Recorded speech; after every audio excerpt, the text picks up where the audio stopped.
दोस्तों, क्या आपने कभी सोचे हैं कि जिस सूरज को हम रोज सुबह में उगते और शाम में डूबते देखते हैं, क्या हम इंसान भी कभी ऐसे चीज को बना सकते हैं? तो इसका जवाब है हाँ। चीन दावा करता है कि इसने पिछले ही साल कृत्रिम सूरज यानी आर्टिफिशियल सन को बनाकर तैयार कर लिए हैं और 1056 सेकेंड यानी लगभग 17 मिनट से भी ज्यादा समय तक उसे आसमान में निकाल कर फाइनल टेस्ट भी किए, जिसमें वो हर तरह से सफल रहे। अब इसका कहना है कि चाइना का यह आर्टिफिशियल सूरज असली सूरज से भी 10 गुना अधिक शक्तिशाली है। यानी जब इसका फाइनल टेस्ट किया जा रहा था तब इसका सतह का तापमान 7 करोड़ डिग्री सेल्सियस से भी अधिक था। अब दोस्तों, जब नकली सूरज ही एक बार में इतना ऊर्जा पैदा कर सकता है, तो अगर आने वाले वक्त में आप इमेजिन कर सकते हैं कि अगर असली सूरज नहीं भी रहे तो हमें कोई फर्क नहीं पड़ने वाला है, क्योंकि जब असली सूरज का काम हम इंसानों के द्वारा बनाए जाने वाला आर्टिफिशियल सन ही कर देंगे तो भला असली सूरज का काम क्या रह जाएगा। जब चाहे तब इसे यूज करने के लिए ऑन करो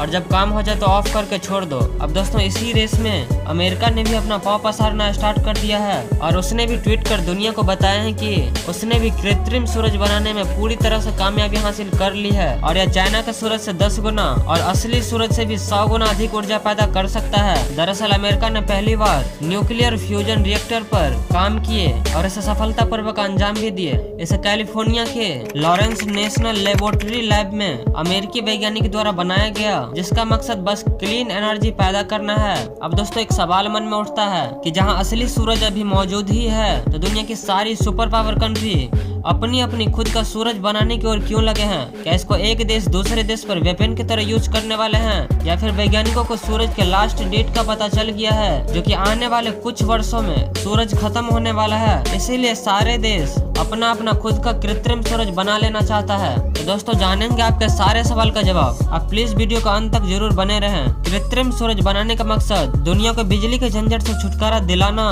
और खनिजों के खपत को कम करना है। अभी जहाँ बिजली नहीं पहुँचा है वहाँ बिजली नहीं पहुँचने से परेशान है, और जहाँ पहुँच गया है वहाँ बिजली से होने वाले आपदाओं से लोग परेशान है। और दोस्तों, आर्टिफिशियल सूरज आने के बाद ऐसा नहीं होगा। इससे आप कम खर्चे में दुनिया के किसी भी कोने में बिजली पहुँचा सकते हैं और इसे स्टोर करके अपने हिसाब से यूज भी कर सकते हैं। इसका यूज करना इतना सस्ता होगा कि 1 ग्राम न्यूक्लियर फ्यूजन से जितना ऊर्जा पैदा किया जा सकता है उतना ऊर्जा 8 टन तेल से भी नहीं किया जा सकता है। इसीलिए आने वाले वक्त में बिजली का टेंशन एक तरह से ना के बराबर ही रह जाएंगे और हर एक चीज इससे निकलने वाले ऊर्जा से ही चलेंगे। एक तरह से कृत्रिम सूरज कभी नहीं खत्म होने वाला ऊर्जा का वह भंडार होगा जो मानव के द्वारा बनाया जाएगा। अब दोस्तों, बात करते हैं आर्टिफिशियल सन बनता कैसे है और काम कैसे करता है। तो दोस्तों, इसको एक बड़ी लैब में वैज्ञानिकों के द्वारा तैयार किया जाता है, जिसे न्यूक्लियर फ्यूजन कहा जाता है। अब जानते हैं यह होता कैसे है। तो जब 2 या 2 से अधिक परमाणु अपने से बड़े परमाणु से मिलते हैं तो एक बहुत ही मात्रा में ऊर्जा निकलती है, जिसे न्यूक्लियर फ्यूजन कहा जाता है। अब इसी ऊर्जा को हम अपने हिसाब से यूज करना चाहते हैं, जिसे कम खर्चे में स्टोर करके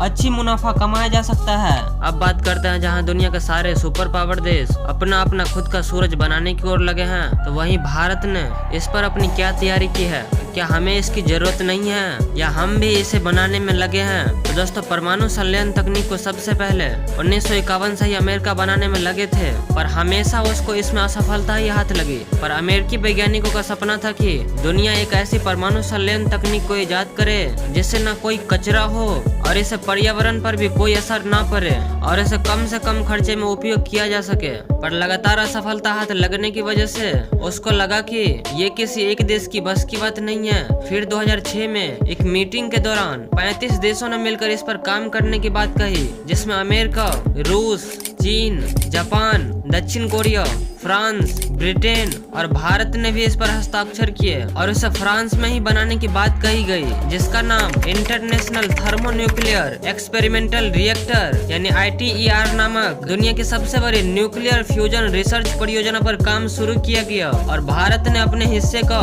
9 से 10% यानी करीब 17,500 करोड़ रुपए इसमें इन्वेस्ट भी कर दिए। पर 2013 में एक और मीटिंग के दौरान धीरे धीरे कर सारे देशों ने इसमें से अपना नाम हटा लिए और इसे खुद से ही डेवलप करने की बात कही।